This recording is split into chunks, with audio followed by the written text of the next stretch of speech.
என் அன்பான மக்களுக்கும் என் அன்பான நண்பர்களுக்கும் நாம் படிக்க வேண்டிய புத்தகங்கள் நிறைய இருக்கலாம். ஆனால் அரசியல் என்றால் என்ன, நம்மை சுற்றி என்ன நடக்குது, உலக அரசியல்னா என்ன அப்படின்னு சொல்லி இந்த 2 புத்தகங்களை நீங்கள் படிச்சிட்டிங்கன்னா நம்மை சுற்றி என்ன நடக்குது அப்படின்றத நீங்கள் தெரிஞ்சுக்கலாம். ஜான் பெர்கின்ஸ் எழுதிய ஒரு பொருளாதார அடியாளின் ஒப்புதல் வாக்குமூலம். இன்னொரு புத்தகம் ஆலிவர் ஹம்பர் எழுதிய ஒரு பிரிட்டிஷ் உளவாளியின் ஒப்புதல் வாக்குமூலம்.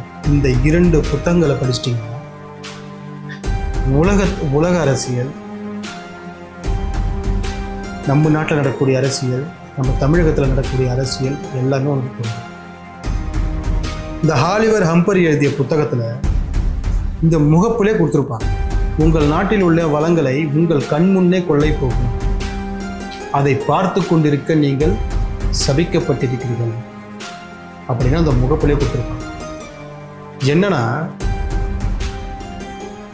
நாங்கள் அவர்களுக்கு நிதி தருவோம்,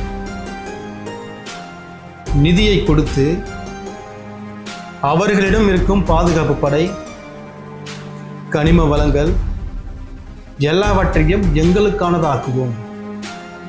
அவர்களுடைய இருப்பை தக்க வைப்பதற்காக, நல்லா புரிஞ்சுங்க, அவர்களுடைய இருப்பை தக்க வைப்பதற்காக அவர்கள் அவ்வப்போது விமான நிலையம் கட்டுவது, துறைமுகங்கள் கட்டுவது, சாலை போடுவது, மிக உயர்ந்த பாலம் கட்டுவது, அப்படி என்று இந்த மாதிரி செயல்களை செய்து அவருடைய இருப்பை, அவருடைய ஆட்சியை தக்க வைத்துக் கொள்வார்கள் அப்படின்னு அந்த புக்கில் குறிப்பிட்டிருக்காங்க.